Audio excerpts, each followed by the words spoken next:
Bismillahirrahmanirrahim. Assalamualaikum warahmatullahi wabarakatuh.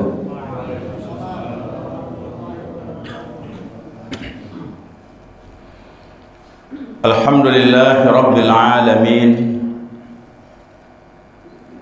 Alhamdulillahi alladhi bi ni'matihi tatimmus shalihat.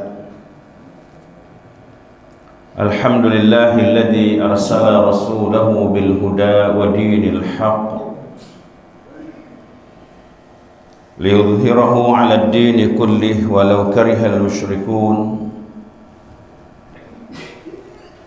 Ashhadu an la ilaha illallah wahdahu la syarika lah wa ashhadu anna Muhammadan 'abduhu wa rasuluh alladhi la nabiyya ba'dah. Qala Allah ta'ala fil Qur'an, a'udzu billahi as-sami'il 'alim minasy syaithanir rajim. Wattaqu fitnatan la tusibanna alladhina zalamu minkum khassah wa'lamu annallaha syadidul iqab. Sadaqallahul adzim. Bapak Ibu orang tua kami, saudara-saudari hadirin jamaah salat subuh Masjid Al-Furqan yang Allah muliakan. Dalam situasi dan kondisi yang bagaimanapun, salah satu di antara nikmat Allah bagi hamba-hambanya yang beriman adalah mereka senantiasa diberikan kemudahan lisan dan hati mereka untuk bersyukur kepada Allah.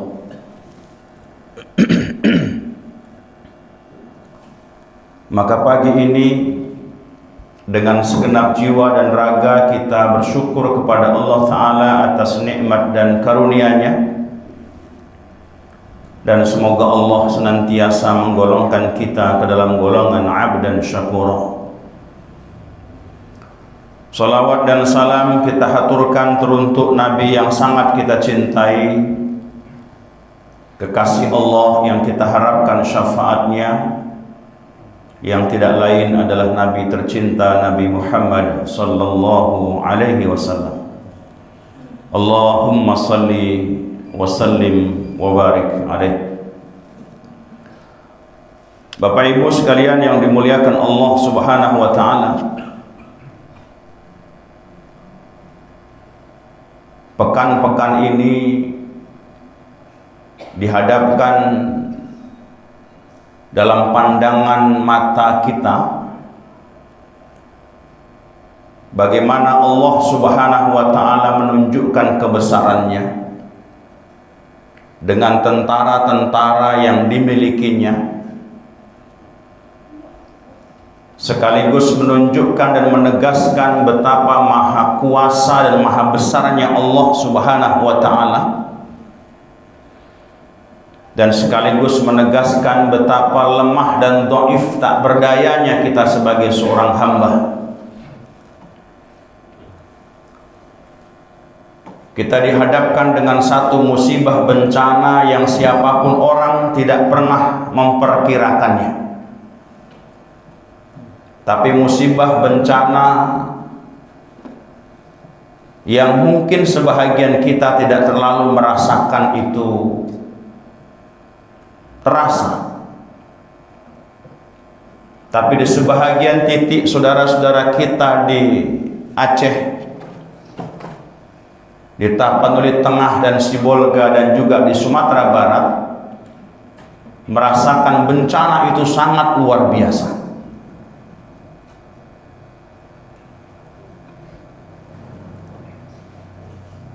Tapi bencana yang baru terjadi ini, dan bahkan per tanggal 10 kemarin, banjir besar itu terjadi susulan di daerah Sibolga. Tapi bencana yang baru terjadi ini kita anggap sebagai bencana yang sangat besar, iya. Bahkan 46 tahun saya hidup di dunia ini, yang saya tahu inilah bencana banjir bandang yang paling besar yang saya tahu. Tapi kalau kita melihat sejarah kehidupan orang-orang terdahulu, ternyata Allah Subhanahu wa ta'ala pun juga pernah menurunkan dengan takdirnya, dengan kuasanya, bencana-bencana yang lebih dahsyat daripada apa yang baru terjadi. Di antara umat terdahulu itu ada yang dibenamkan oleh Allah ke bumi langsung. Tanah itu yang bawah naik ke atas, yang atas turun ke bawah, sehingga membenamkan semua bangunan-bangunan termasuk manusianya, dan tidak menyisakan seorang pun. Di antara umat terdahulu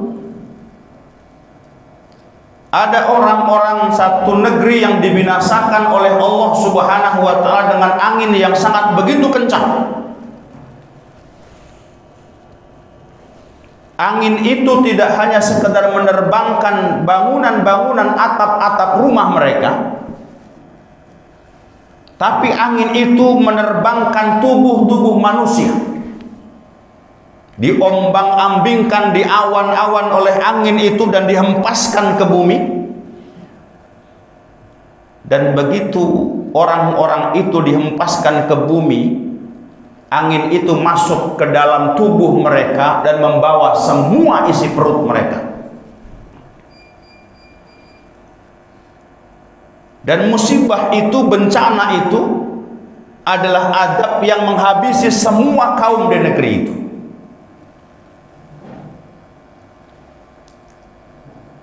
Musibah yang kurang lebih sama banjir bandang terjadi juga di zaman Nabi Nuh alaihi salam, yang jauh lebih besar daripada banjir bandang yang dirasakan saudara-saudara kita di Tapteng, di Sumbar dan di Aceh. Karena itu tidak sekedar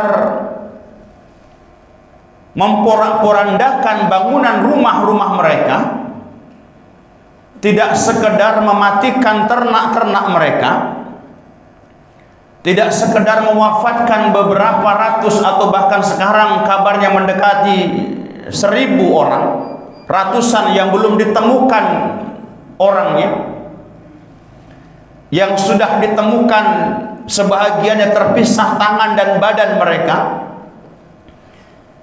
Tapi banjir bandang di zaman Nabi Nuh alaihissalam itu menghancurkan semua, mewafatkan semua manusia kecuali orang-orang yang berikut bersama dengan Nabi Nuh alaihissalam. Sebahagian kampung desa memang ada yang hilang di daerah perbatasan Tapanuli Tengah dan Tapsel itu. Tapi saat banjir bandang terjadi di zaman Nabi Nuh alaihissalam itu habis semua termasuk manusianya, bahkan istri dan anaknya Nabi Nuh alaihissalam. Saya ulang, yang selamat hanya hewan-hewan atau binatang-binatang atau orang-orang yang mengikuti menumpang kapalnya Nabi Nuh alaihissalam, naik kapalnya Nabi Nuh alaihissalam. Kira-kira apa sebabnya? Mengapa bencana di zaman terdahulu itu, khususnya banjir bandang yang terjadi di zaman Nabi Nuh alaihissalam itu begitu besar, yang hari ini kita sudah menganggap besar? Karena besarnya kedurhakaan dan kemaksiatan manusia.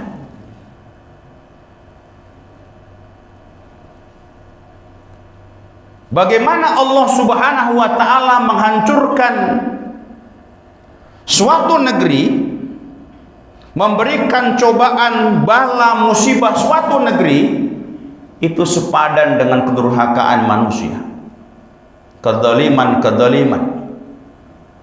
yang terjadi, itu sepadan.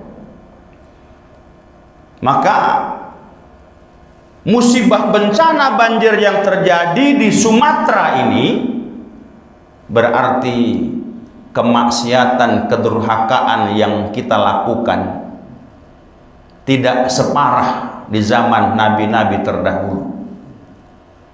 Pertanyaannya, apakah kita akan meningkatkan kedurhakaan dan kezaliman kita? Apakah para pemimpin yang punya legalitas dan para pengusaha yang seolah punya kekuatan luar biasa akan meningkatkan kezaliman mereka, kedurhakaan mereka, agar musibah bencana datang lebih besar daripada apa yang terjadi hari ini? Na'udzubillahi min dzalik. Ini cukup menjadi ibrah, menjadi pelajaran bagi kita semuanya. Nah, ternyata Allah Subhanahu wa taala dalam Al-Qur'an telah menyampaikan ayat-ayat dalam Al-Qur'an untuk menjadi pedoman, untuk menjadi panduan bagaimana semestinya kita hidup, agar Allah tidak mengerahkan tentara-tentaranya untuk membinasakan kita. Dan kita selalu berbaik sangka saudara-saudara kita yang beriman yang wafat sebab karena banjir, wafat karena banjir, insya Allah mereka syahid.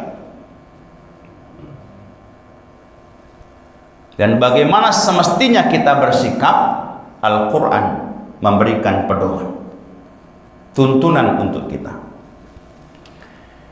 Kita lihat diantaranya Allah Subhanahu wa taala berfirman dalam surah Al-Qasas ayat 59. Allah taala berfirman, "Wa ma kana rabbuka muhliqal qura hatta yab'atsa fi ummiha rasulah." Dan Tuhanmu Allah tidak akan membinasakan negeri-negeri itu sebelum dia mengutus seorang rasul di ibu kotanya. Untuk apa? Kalau sekarang ya itulah peran para ulama, para kiai, para ustadz untuk mengingatkan agar jangan pernah merasa kita hidup bisa tanpa panduan Quran dan Sunnah. Inilah tugas para ulama, para kiai, para ustadz, agar kita sebagai umat Nabi ini jangan pernah merasa hidup bisa tanpa pedoman Quran dan Sunnah. Apa tugas mereka? Yatlu alaihim ayatina. Tugas mereka adalah membacakan, mengajarkan ayat-ayat kami kepada mereka, agar orang-orang yang beriman itu betul-betul punya komitmen keistiqomahan untuk menjadikan Quran dan Sunnah sebagai pedoman hidup kita. Karena kalau dikatakan istilah tolak bala kita itu ya komitmen dekat mengamalkan Quran dan Sunnah sebisa mungkin, sekuat mungkin. Wa ma kunna muhlikil qura illa wa ahluha zalimun. Dan tidak pernah kami membinasakan penduduk negeri kecuali penduduknya melakukan kezaliman. Jadi Allah tidak akan membinasakan suatu negeri sebelum Allah mengajarkan syariat ini kepada mereka lewat perantaran rasul-rasul, nabi-nabi yang diutus oleh Allah, dan sekarang diteruskan oleh para ulama-ulama kita, oleh para guru-guru kita, agar mereka mentaati Allah dan Rasulnya. Dan Allah menegaskan, dan tidak pernah kami membinasakan penduduk negeri kecuali penduduknya melakukan kezaliman. Maka sebab yang pertama mengapa musibah bencana ini datang, karena kezaliman begitu banyak. Kayu gelondongan itu sekarang sudah menjadi sampah yang merusak pandangan mata kita di laut. Kayu sebesar itu sampai ke laut. Apa ini kalau bukan kezaliman? Dan ini salah satu di antara kezaliman orang-orang yang merasa punya kuasa. Dan memang kekuasaan itu ada di tangan mereka. Tentu tidak hanya periode ini saja, ini sudah berlangsung beberapa periode yang lalu. Kerusakan-kerusakan yang mereka akibatkan ini. Dan mohon maaf kalau saya berbaik sangka, penebangan hutan yang liar itu dan penambangan yang liar itu sepertinya sebagian besarnya adalah legal. Legal tapi liar. Ya, sebagian besarnya legal tapi liar. Karena abang ipar saya itu pernah menjadi kepala dinas kehutanan Tapsel. Dia pernah masuk penjara sebab karena melawan salah satu pengusaha perambah hutan, kelas kakapnya di sana. Dibalikkan itu perkara, abang saya masuk penjara sama ipar. Itu yang pernah saya ceritakan, Pak. Abang ipar saya ini yang wafatnya menjadi imam sholat subuh, salam, habis salam istighfar, tersungkur dan beliau wafat. Itu yang saya ceritakan dulu, pernah saya ceritakan.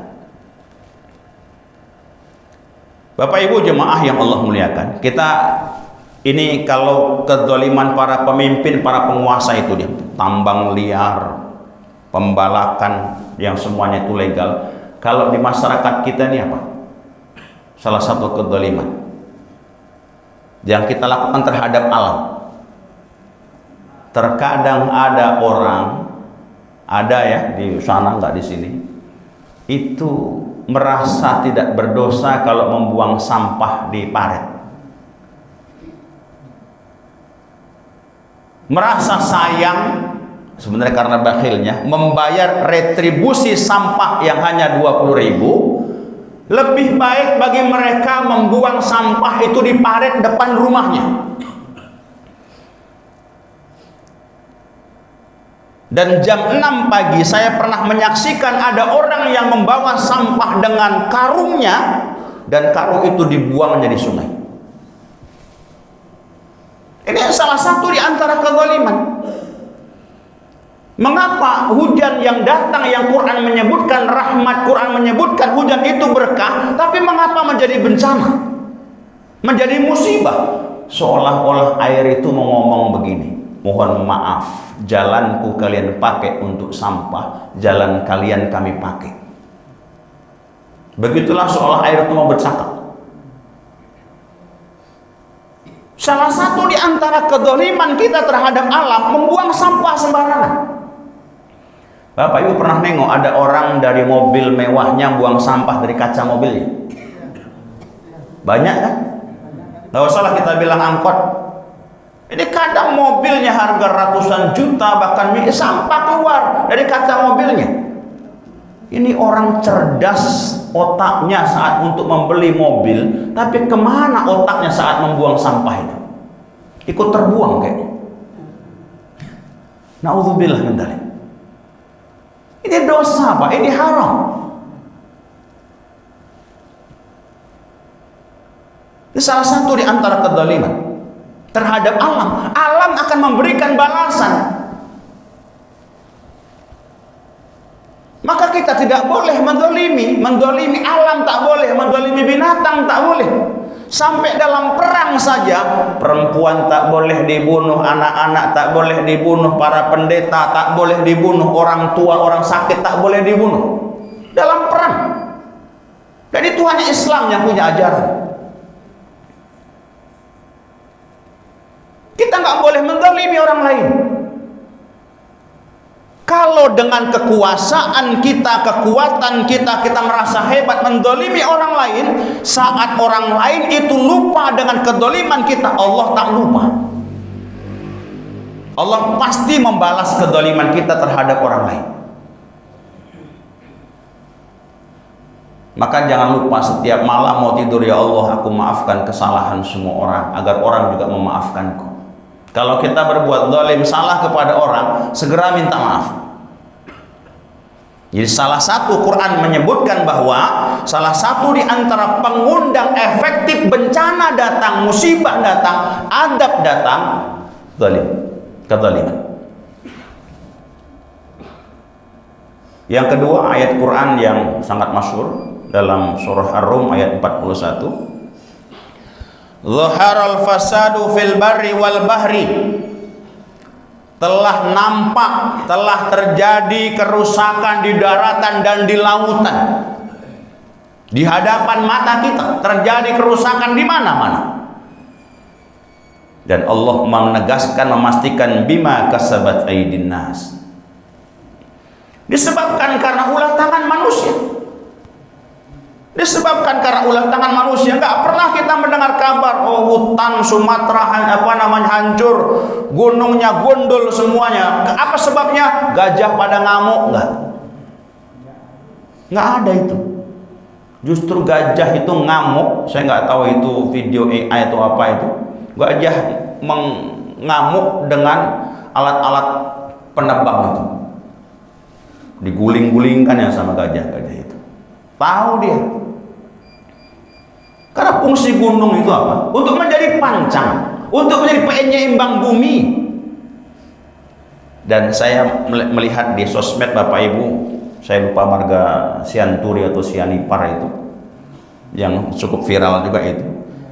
Sekarang muncul juga lah salah satu hikmahnya, gerakan dari masyarakat untuk melawan penebang-penebang yang legal tapi liar ini.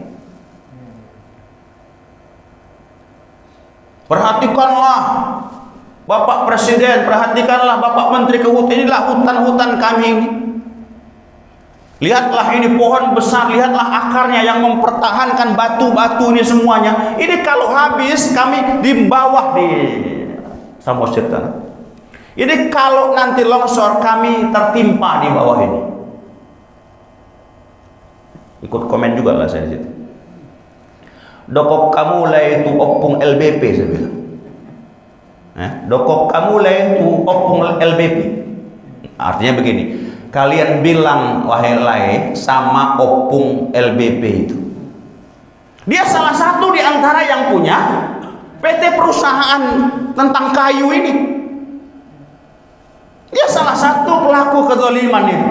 Dihiburlah masyarakat dengan bandara, dihiburlah masyarakat dengan jalan yang diaspal yang sebentar sudah hancur. Dan dia punya power yang cukup lama, 10 tahun, sekarang nambah lagi, yang kata lu nggak mau jadi pejabat lagi.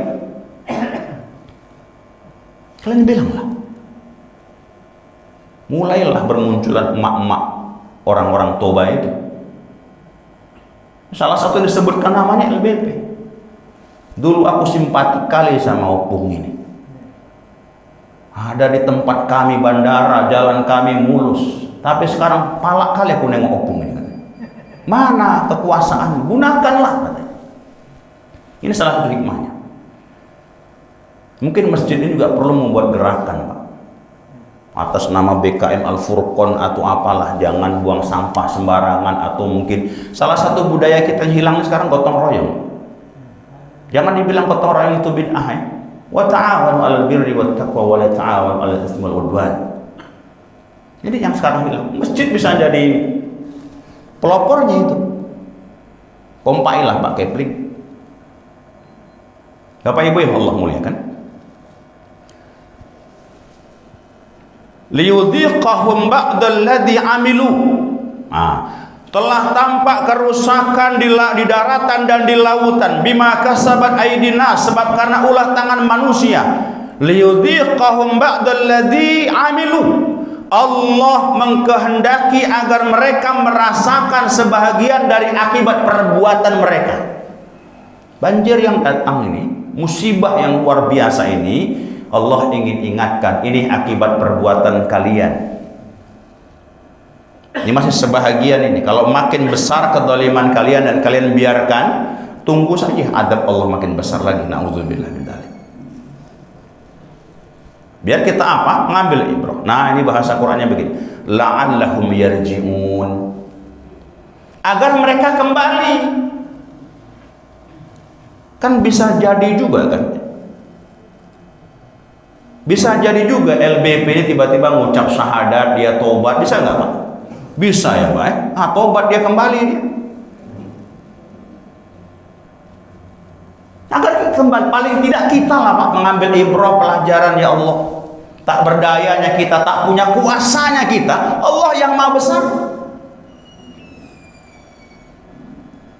Saya punya kawan kuliah dulu yang sekarang juga salah satu ustadz di Aceh, Kuala Simpang, ya, Aceh Tamiang sana. Itu rumahnya tenggelam. Dia hanya bisa menyelamatkan keluarganya. Semua harta dalam rumah itu tenggelam semua. Baju di badan saja. Namanya Ustadz Didi Suryansah. Dan saya sedang berencana dengan istri saya membawa anak-anak saya untuk ke sana insya Allah, untuk mengajari kepada anak-anak kita peduli dengan sesama, khususnya orang-orang yang beriman. Di Maryland salah satu tempat yang banyak kena banjir Pak kemarin. Di terjun, kemudian pajak ukay itu sampai sedada. Sampai sedada. Ada kawan yang baru beli mesin cuci belum dipakai, ibunya sakit, rawat inap di rumah sakit, rumahnya kosong, tenggelam. Ya tingginya sampai sedada. Dan begitu agak surut, anak-anak saya ajak keliling untuk mengajari anak kita berempati, ya, merasakan bahwa kita dengan orang beriman tuh, anak-anak Abi itu seperti satu tubuh. Nah, kita berikan pengajaran Pak kepada anak kita. Bapak Ibu yang Allah muliakan. Nah, kita lihat ayat yang ketiga. Wa idza aradna an nuhlikal qaryah. Dan ini surah Al-Isra ayat 16. Dan jika kami hendak membinasakan suatu negeri, amarna mutrafiha, maka kami perintahkan kepada orang-orang yang hidup mewah di negeri itu agar mentaati Allah. Siapa hidup mewah simbol di negara kita? Yang pertama penguasa, pemimpin. Yang kedua adalah pengusaha. Sebutlah 9 naga. Kalau di zaman Rasulullah, Abu Bakar, Umar, Utsman, pemimpin-pemimpin itu memang mereka milih hidupnya sederhana. Hidup ini pilihan Pak. Bapak yang dengan menjadi pengusaha, Bapak banyak harta, pilihan mau Bapak tunjukkan silahkan. Rumahnya ditunjukkan besar, mobilnya parkir macam Sahroni itu. Nah, tunjukkan ya hartanya semuanya. Hidup ini pilihan. Tapi Bapak kalau jadi orang kaya banyak harta, mau hidupnya sederhana, itu pilihan. Dan itu pilihan Nabi dan Amirul Mukminin. Abu Bakar, Umar itu kan sejatinya pengusaha, tapi memilih hidupnya sangat sederhana.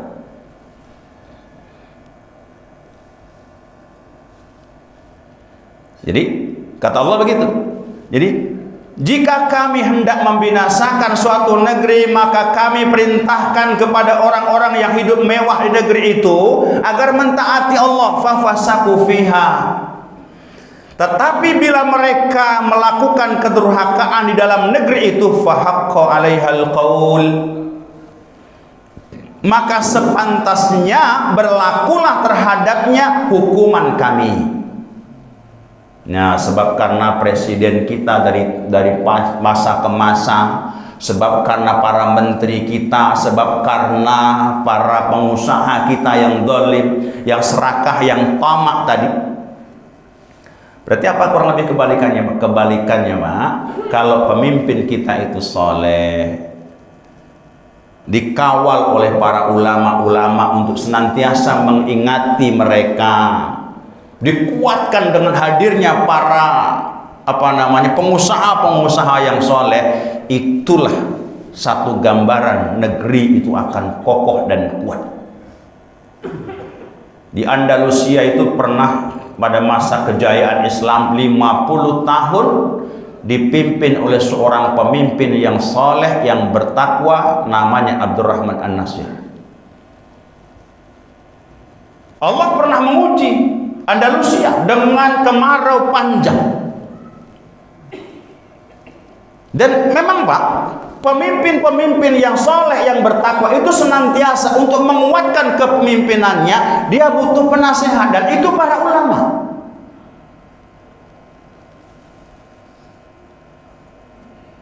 Dan ulama terkemukanya sekaligus hakimnya adalah Qadhi Al-Baluti, seorang ulama kenamaan yang sangat luar biasa keilmuannya, tempat masyarakat bertanya, bahkan tempat khalifah bertanya kepadanya, dan dia tidak pernah takut kepada siapapun, hatta sekalipun kepada khalifahnya, dia hanya takut kepada Allah. Maka saat terjadi kemarau panjang itu, khalifah menyarankan kepada ulama ini untuk melakukan sholat istisqa, meminta hujan. Kumpulkanlah masyarakat, disiapkanlah di lapangan untuk siap sholat. Ulama ini sudah sampai di lapangan, dan kemudian dia bilang sama sebagian mereka, tolong sampaikan, kabarkan kepada khalifah kalau kita sudah menunggu di sini, kita sudah siap untuk melakukan sholat istisqa. Begitu pergi orang yang diperintahkan ini untuk jumpa khalifah, dia kembali, mohon maaf Syekh, bahwa khalifah kita sedang sholat dan sedang berdoa kepada Allah, dan saya tidak pernah melihat beliau seserius ini ketika sholat. Seserius ini dia berdoa, bercucuran air matanya. Apa kata ulama ini? Wallahi sebentar lagi hujan. Sebentar lagi hujan, kita nggak perlu jadi sholat istisqa. Dan tak lama setelah itu hujan pun turun. Ini gambaran Pak, bagaimana keyakinan seorang ulama bahwa dunia ini, bahwa alam semesta ini tidak bisa semuanya mengandalkan ilmu manusia. Nggak bisa Pak, karena ini alam ini ada yang punya, yaitu Allah. Siapa yang bisa mendatangkan hujan yang begitu lebat? Dan siapa yang bisa meredakannya? Ulama tahu hanya Allah yang bisa. Hanya Allah yang bisa. Dan khalifah ini pun paham. Dan begitulah caranya dia minta kepada Allah, merengek-rengek, bercucuran air matanya, sampai mereka menyaksikan, saya tak pernah menyaksikan beliau sholat dan berdoa lebih daripada hari ini. Saking karena seriusnya minta sama Allah. Ulama itu mengatakan, demi Allah sebentar lagi akan turun hujan. Dan di penghujung ayat ini Allah mengatakan, fadammarnaha tadmira, kemudian kami binasakanlah mereka sama sekali. Ya, sebab karena kefasikan para pemimpin. Jadi simbolnya dua tadi. Yang pertama adalah para pemimpinnya, yang kedua orang-orang kayanya, plus ini yang ketiga yang menyempurnakan ini. Nah, menyempurnakan satu negeri itu akan terjadi. Ini penyempurnanya ulama-ulama su. Ulama-ulama su. Sing penting duite piro. Arep njaluk fatwa opo. Nah, gitu kadang lebih ya. Ini sepanjang masa Pak ada ini ulama-ulama su ini. Yang penting uang. Nah, kita terakhir sebagai penutup Bapak Ibu renungan beberapa ayat Al-Qur'an. Yang pertama surah Al-Anfal ayat 25, wattaqu fitnatan la tusibannal ladzina zalamu minkum khassah wa'lamu annallaha syadidul iqab. Ini kata Allah. Dan jagalah diri kalian, ayat Bapak Ibu. Coba simak baik-baik ayat ini. Dan jagalah diri kalian, peliharalah diri kalian dari siksaan yang tidak hanya menimpa orang-orang zalim saja di antara kamu, ketahuilah bahwa Allah sangat keras siksanya. Maksudnya apa? Yang membuang sampah memang tetangga kita, orang lain, tapi kita tidak boleh mendiamkan.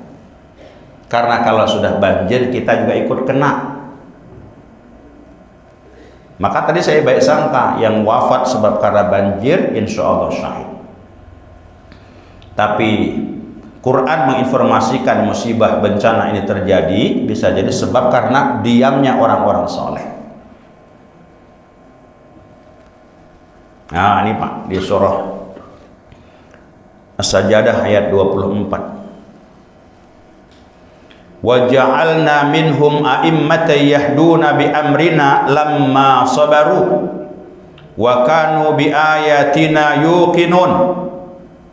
Kami menjadikan di antara mereka itu pemimpin-pemimpin yang memberi petunjuk dengan perintah kami selama mereka bersabar.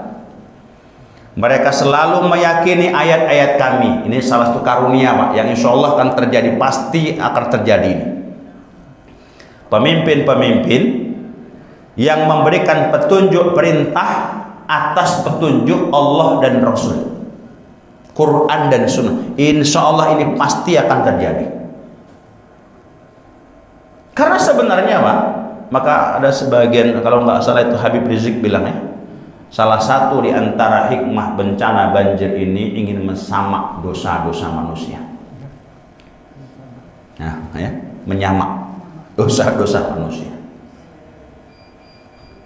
Dan sebenarnya Pak, berdasarkan hadis Nabi bahwa umat Islam itu kan akan melalui 5 tahapan periodisasi ya. Ini hadis yang juga masyhur ini. Yang pertama masa kenabian sudah kita lewati. Yang kedua masa kekhalifahan, yang 4 sudah kita lewati. Yang ketiga mulkan adun, pemimpin-pemimpin yang menggigit. Apa bedanya? Sudah sistemnya kerajaan. Ayah meninggal ganti anaknya dan seterusnya, tapi masih menggigit Quran dan Sunnah, masih kebaikannya masih begitu banyak. Yang keempat mulkan jabariyah, para pemimpin-pemimpin yang diktator, yang memaksakan kehendak sewenang-wenang, suka-suka mereka, dan kita berada di fase yang keempat ini. Dan kita berada di penghujung sebenarnya, di penghujung Pak. Dan yang kelima apa? Masa sistem kenabian itu akan tegak kembali, dan masa itu tak lama lagi. Ini sebenarnya Pak, ini proses aja nih Pak. Perjalanan ini sampai nanti ke puncak kejayaan Islam itu. Ini mohon maaf kalau saya salah, Bapak Ibu ada yang nggak sependapat dengan saya. Pembantaian atau genosida yang terjadi di Palestina puluhan tahun itu, ini cara Allah untuk membangkitkan gairah, semangat, juang dan jihadnya orang Palestina. Karena memang Palestina juga pernah terlena, pernah mulai ke barat-baratan.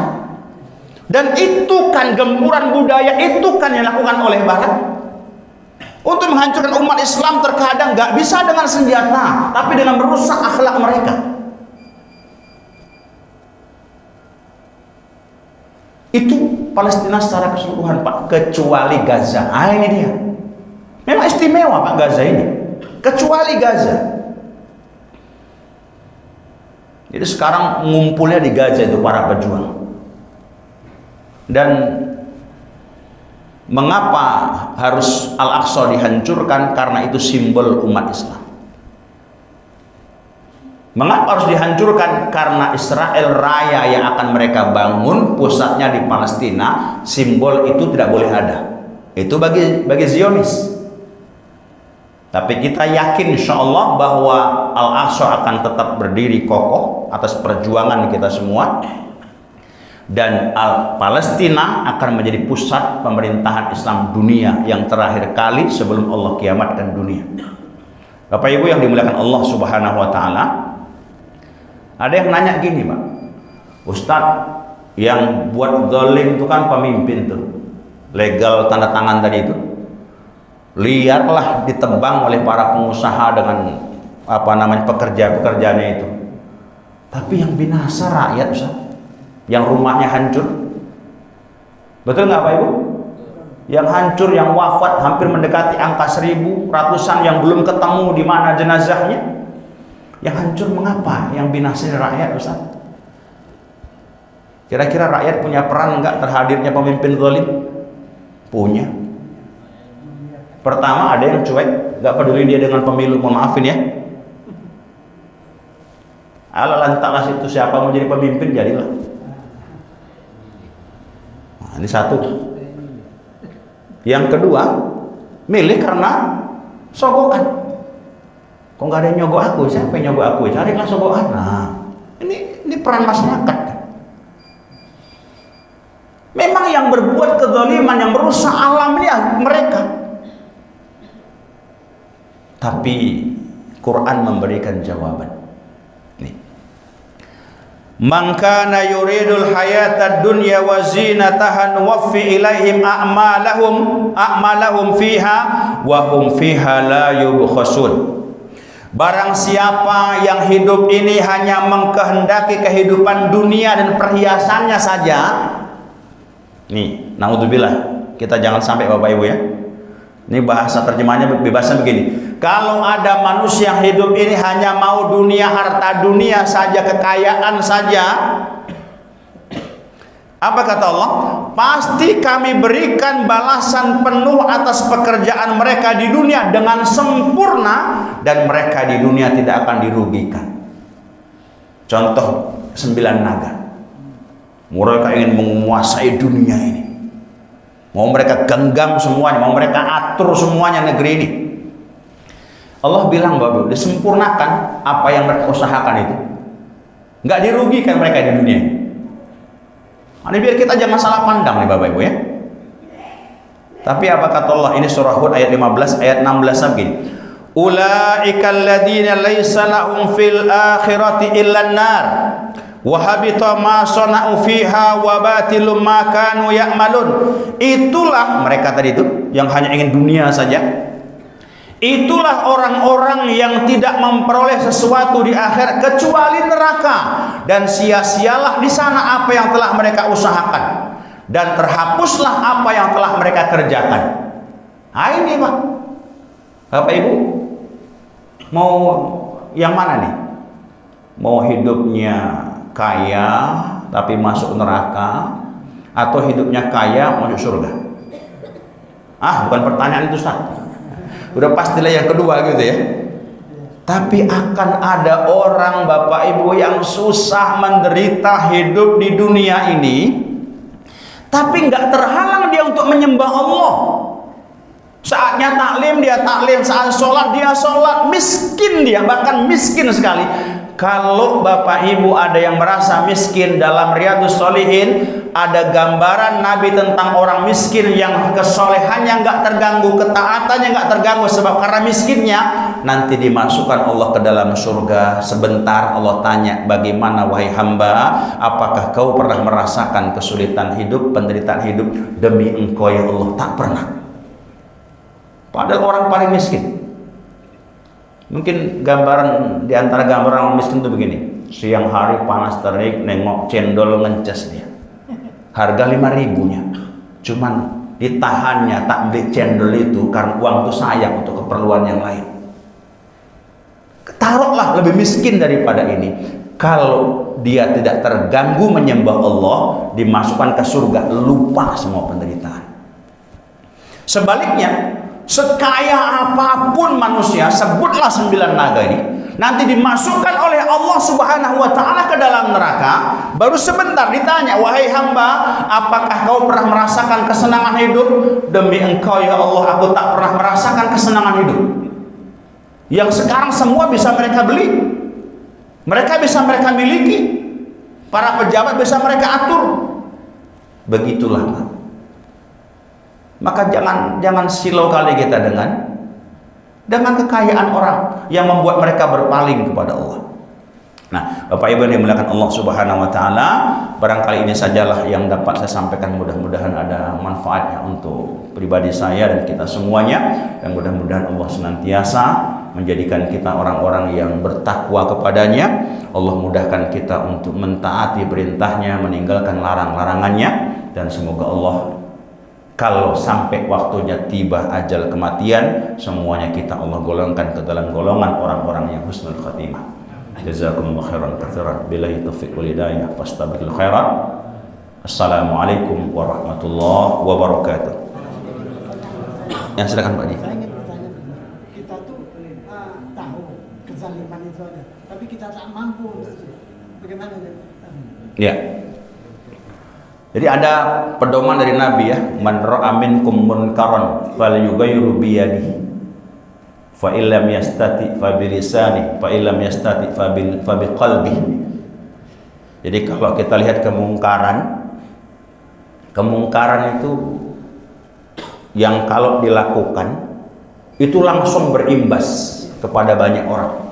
Tadi buang sampah, tebang liar. Maka Nabi pedomannya ini.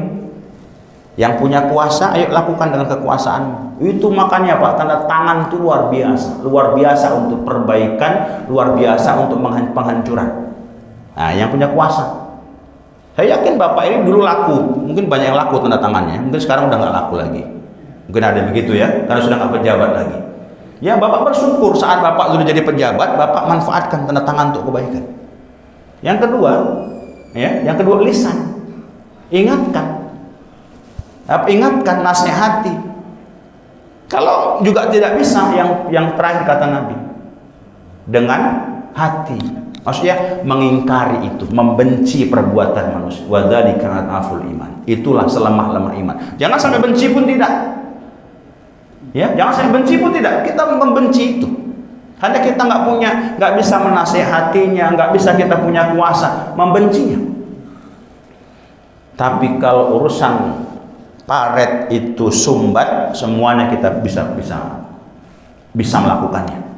Saya bilang Bapak Ibu, kalau urusan paret sumbat yang air akhirnya memakai jalan kita juga, kita semua bisa melakukannya. Apalagi kalau kita bersama-sama, gotong royong. Ya, Allah. Ada lagi Bapak Ibu? Silakan Pak. Assalamualaikum warahmatullahi wabarakatuh. Salam. Terkait orang-orang soleh yang duduk di pemerintahan itu, saya rasa banyak. Tapi sempat Mahfud MD itu menyatakan statement seperti ini. Jika malaikat pun duduk di sistem demokrasi akan jadi iblis. Artinya apa? Artinya sesoleh apapun orang-orang yang duduk di sistem demokrasi itu, dia akan menyimpang atau setidaknya dia akan ikut terasini oleh aturan yang ada. Nah, tidak kita mungkiri seperti yang pernah terjadi di Mesir itu, Morsi itu pernah menang telak partainya dan berusaha ingin menerapkan syariat Islam dari dalam. Akhirnya apa? Akhirnya mereka digulingkan juga, dikudeta. Berarti seolah sudah dikuasai pun pemerintahan itu di negara itu, seolah ada negara lain yang ikut campur tangan bantuan mereka untuk menggulingkan orang yang akan menetapkan Islam dari dalam negara itu sendiri. Bagaimana cara kita menyikapi hal-hal seperti ini? Kemudian yang kedua, terkait hadis 5 fase kepemimpinan tadi, mengenai fase yang kelima, apakah kita itu hanya sekedar berdoa, menunggu, dan karena kita tahu itu pasti akan datang tanpa ikut berjuang, dan kalau kita ikut berjuang, bagaimana cara memperjuangkannya yang tepat menurut Islam? Abang punya pandangan terhadap Suriah Al-Sarraj, pemimpin sekarang di Suriah. Bapak Ibu yang Allah muliakan, ya Mahfud MD silahkan berkata, dan itu bukan dalil, ya, dan itu bukan dalil. Dia bebas mau ngomong apa saja. Dia juga orang berilmu. Tapi saya tidak nggak pernah menggunakan kata-kata itu untuk pembenaran. Karena itu kalimatnya seolah-olah Politik itu kotor. Orang-orang soleh tinggalkanlah politik praktis ini. Bayangin Pak, bayangin. Bagaimana kalau orang-orang soleh itu hilang sama sekali. Tidak ada satu pun di pemerintah karena memboikot semuanya. Bayangin itu. Sekarang ini ada orang-orang soleh saja masih terjadi. Paling tidak Pak, saya mengajak Bapak Ibu untuk merenungkan. Paling tidak penyeimbang. Mungkin belum kuat kali, tapi pasti ini menjadi perhitungan bagi mereka juga. Ya, jadi perhitungan bagi mereka juga. Yang berikutnya Pak ya. Jadi khilafah tentang pemerintahan Islam itu akan tegak terakhir kali itu bukan perkataan ulama, tapi Allah yang memastikan dalam Al-Quran. Dan Nabi SAW menubuatkan itu pasti terjadi. Ini sekarang perjalanannya. Nah, saya jawab pertanyaan Bapak yang bertanya. Kita ini hidup hampir 1500 tahun berjarak dengan Nabi.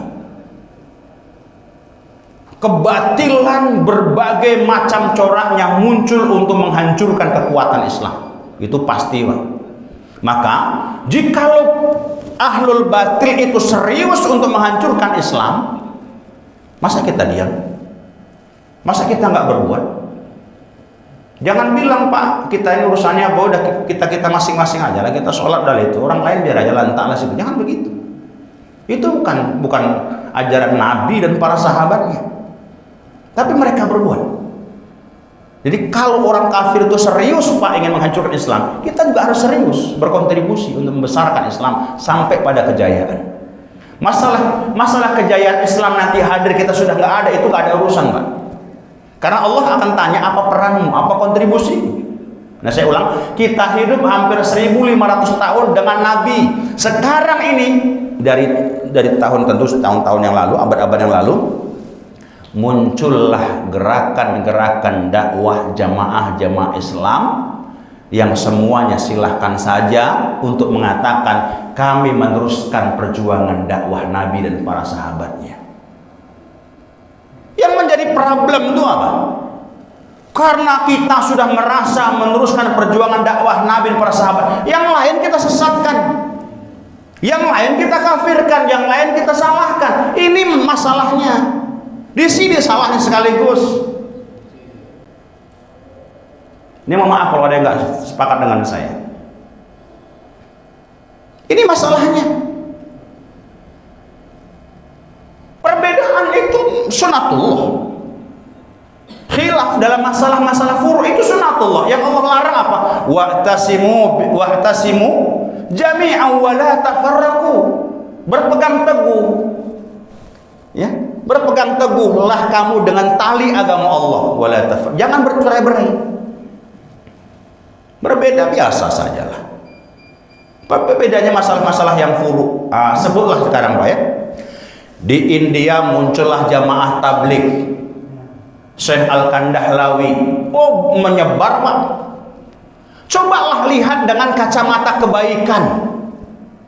Kekurangannya ada, pastilah Pak, wong ini jamaah buatan manusia kok. Ya kan Pak? Kemudian mau apa lagi? Muncul gerakan dakwah jamaah dakwah Salafi yang disebut dengan orang menyebut dengan nama Wahabi. Syekh Utsaimin menyatakan yang mengikuti Muhammad bilang Wahabi ya Wahabi. Pandanglah Pak dengan kebaikan. Dengan cara pandang dia saudara kita. Dia punya peran besar untuk membesarkan umat ini, memperbaiki kondisi kerusakan umat ini. Jangan kita pandang kebencian. Ini kalau nengok amal orang tak sama dengan amal kita beda.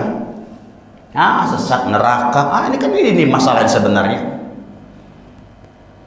Nah, muncul juga gerakan HTI ya Indonesianya, kalau dunianya HT yang dibubarkan oleh pemimpin zalim.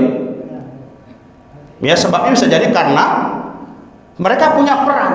Pemimpin zalim itu hadir, mereka punya peran. Kita ngajak orang untuk ikut pemilu, pilih yang soleh, mereka bilang boikot pemilu. Biar hadir pemimpin zalim, bubarkan, terbubarlah HTI. Saya Muhammad Taqiyuddin An-Nabhani, HTI. Kalau saya Pak, pandang positifnya, pandang kebaikannya. Adapun setiap gerakan-gerakan jamaah dakwah punya kekurangan, ini jamaah manusia, bukan jamaah malaikat. Di Mesir muncullah Ikhwanul Muslimin dengan pendirian Imam Syekh Hasan Al-Banna. Muncullah juga para ulama-ulama yang dari gerakan dakwah ini.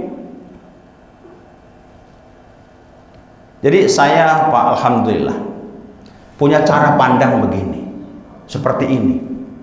Saya enggak di tempat saya ngaji, saya berguru dengan banyak para ustaz.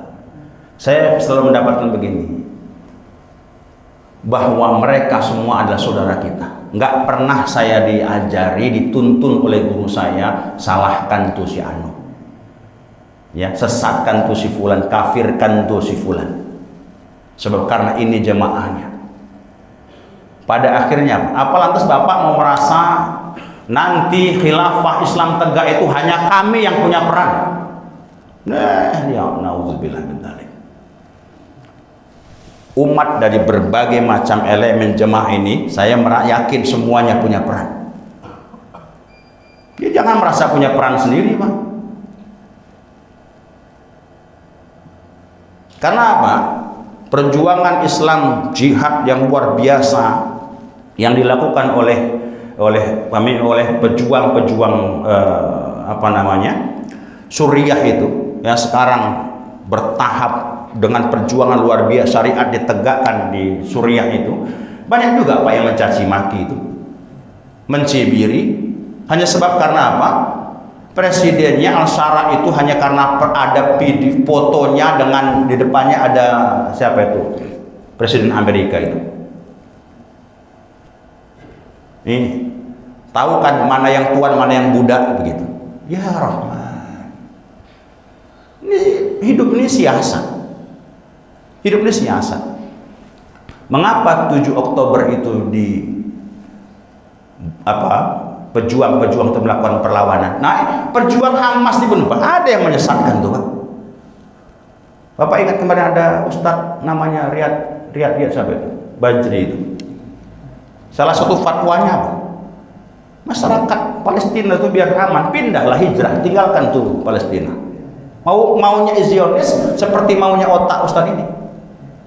Begitu pindah sudah hancur, kena langsor, berdirilah Israel Raya, kan begitu. Rupanya ketahuan di sedang santai di laut, pakai celana pendek sambil merokok dia Ustaz ini kan. Nauzubillah min dzalik. Begitu Pak ya. Jadi Pak, saya punya pandangan positif terhadap HTI. HTI ini Pak dibubarkan iya, tapi orang-orangnya ada, terus bergerak berdakwah, saya yakin itu. Nama boleh ditutup legalitasnya, tapi orang-orang tetap ada. Ya, juru bicaranya Ismail Yusianto juga ada kok gitu. Tapi pandanglah semua dengan pandangan positif, jangan dengan kebencian. Ya, semuanya kita punya peran, semuanya punya kontribusi. Mungkin tuh Pak ya. Ya, wallahu a'lam.